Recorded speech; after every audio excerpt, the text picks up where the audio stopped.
What's going on, YouTube family? Welcome to Automotive Life. My name is Lucky, and today we're going to be talking about predatory lending. Now, majority of my video ideas come from viewers like yourselves, whether you hit me up in the comments section, you message me on Instagram, or you shoot me an email. And a lot of people over the pandemic felt like they were taken advantage of.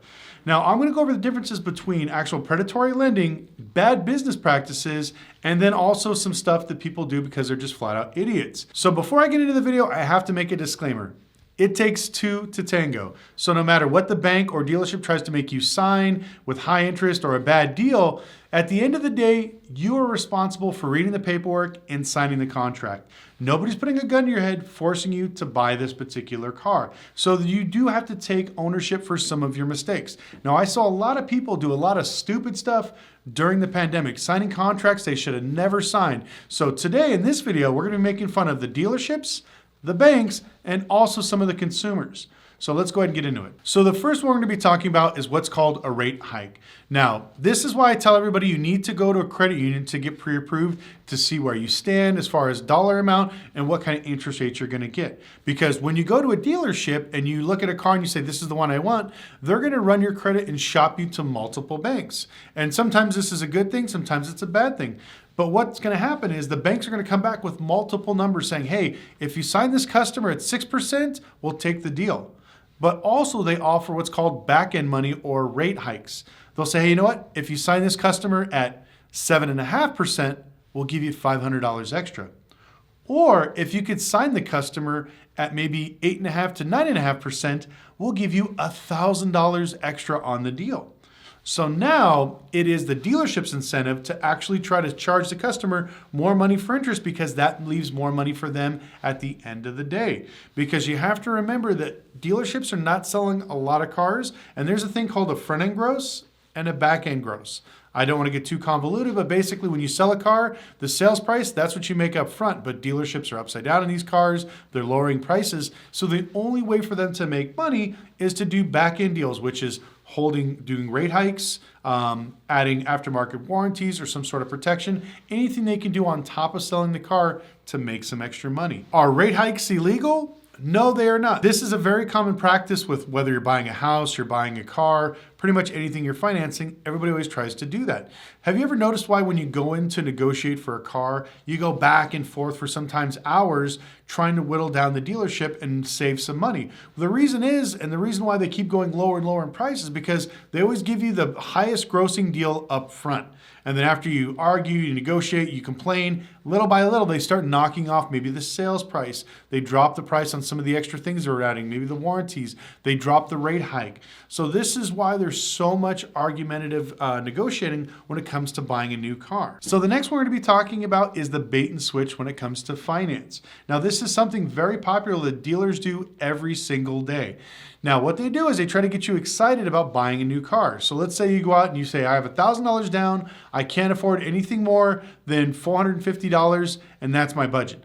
Most times the dealerships will say, no problem, we got you, sign this contract, here you go. So you sign the car, you drive away, and now you're at home. A week later, the dealership calls you and says, hey, you know what? We need you to come in and sign some more paperwork.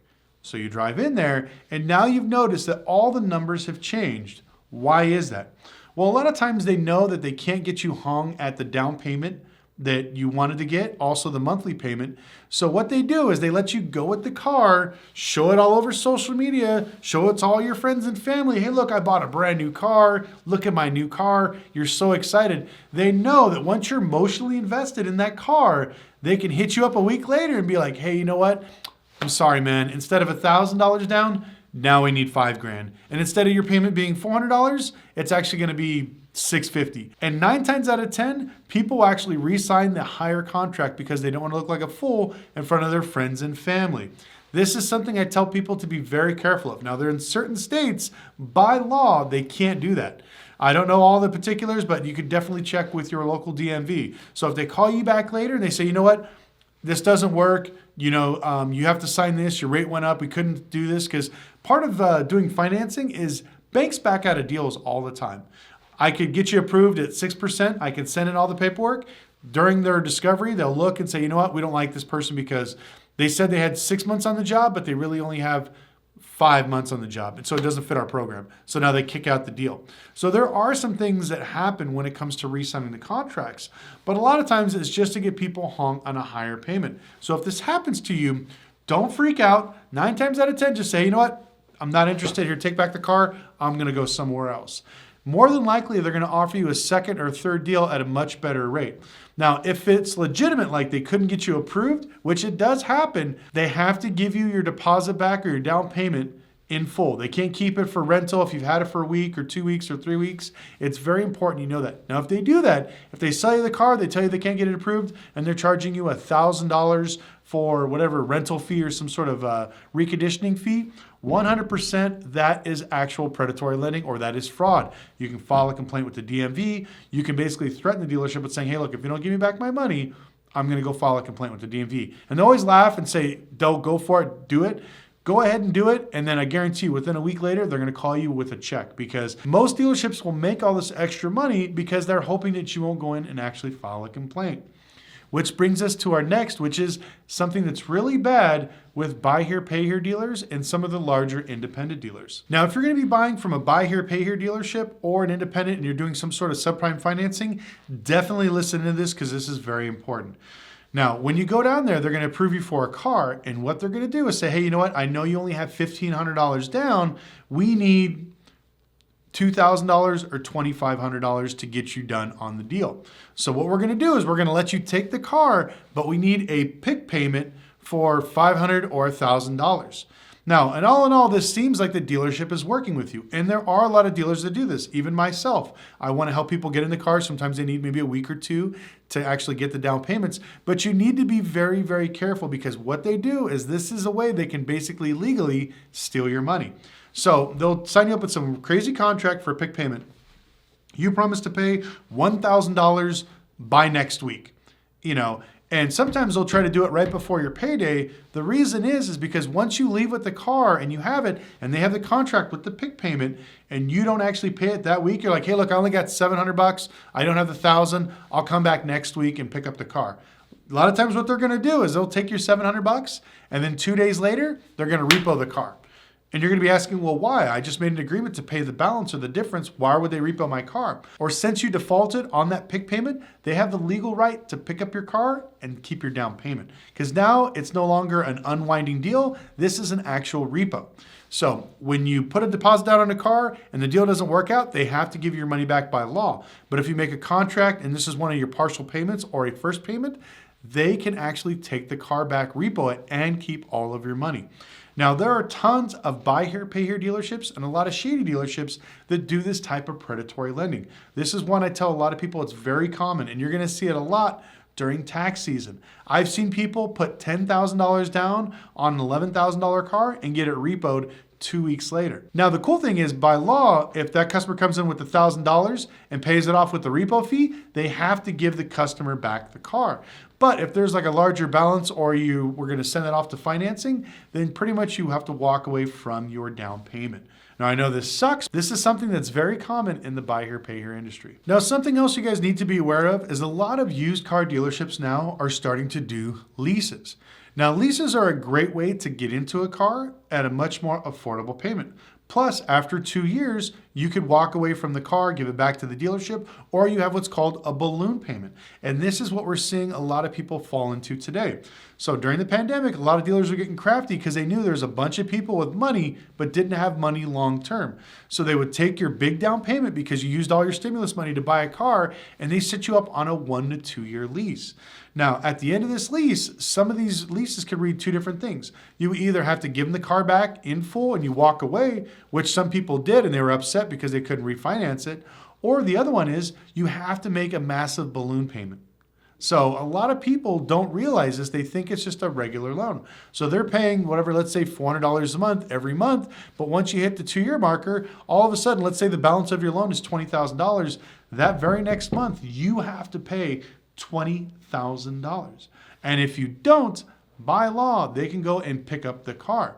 Now, there are a lot of dealerships that are doing this, especially in the South and Midwest, because it's kind of a new trending thing here for dealers. So it's very important that if you're looking at buying one of these cars and they tell you, oh, it's a lease, it's much better, it's lower interest, it doesn't show up on, on credit so you can go get multiple cars, that's okay when it comes to certain things. But when you're doing anything subprime, stay away from leases, because more than likely there's going to be some sort of writing in there to screw you out of your money.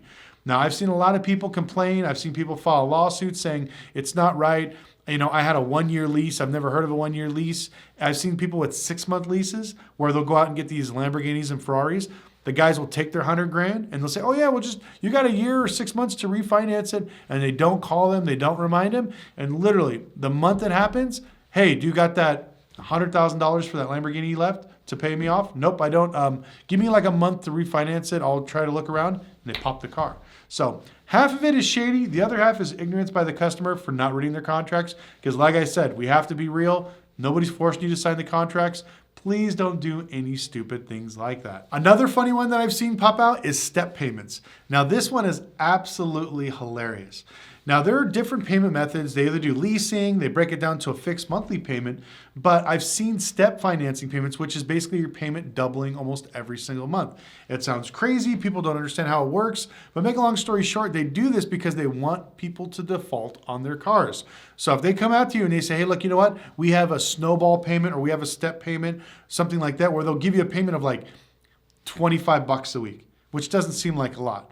And at the end of your term, it's $300 a week. But you're hoping, oh, by a year from now, I'll be done. But every week, it keeps adding more and more. And before you know it, you're 6 months in, your $25 a week is now, let's say, $75 a week. And then by year 2, now it's $150 a week. They do these things to trick people and to keep paying more to get the loan paid off faster, but also it puts you in a higher risk of defaulting because eventually you don't have the money to fix it, don't have the money to pay your insurance, they repo the car and they turn around and sell it again.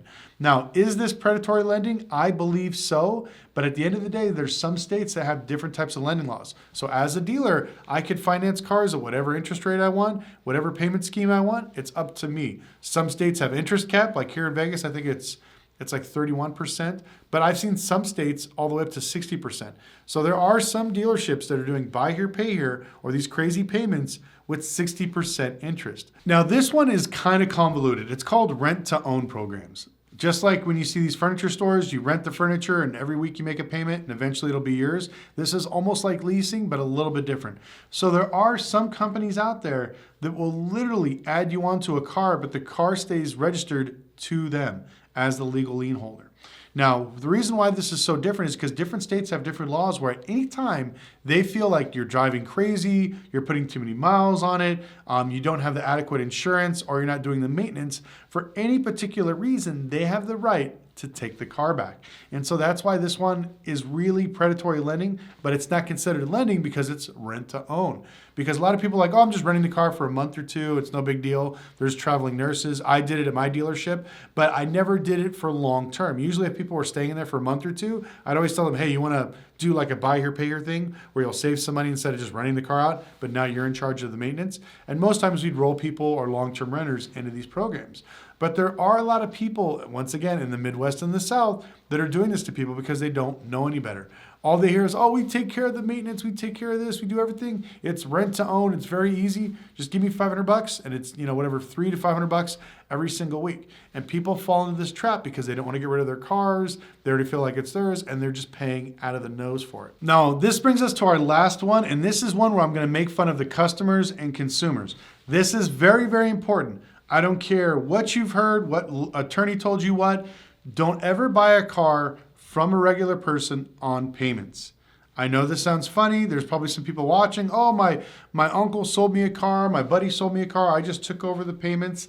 Never, ever do these types of things unless they physically own the car, have the title, or you get some sort of agreement from a bank. You never want to do it with people. There's a few reasons why. Now, I've seen it where, especially right now, people can't afford their cars, so they're trying to unload them off to other people. So people don't have down payments, but if they need a car, they're desperate enough. Hey, look, I know you don't have a down payment to get a car. Take over my Dodge Charger. The payment's $1,000 a month. So you're thinking, great, I'll just do that. But you got to give me like 2 to 3 months in advance. So they'll take your money, they'll pay 2-3 months, and now you're driving a Charger thinking everything's okay, and then you're just giving your friend or your buddy or somebody you know $1,000 every month so they make their payments, so this way you can drive around this car. But the downfall is that a lot of times people don't make their payments.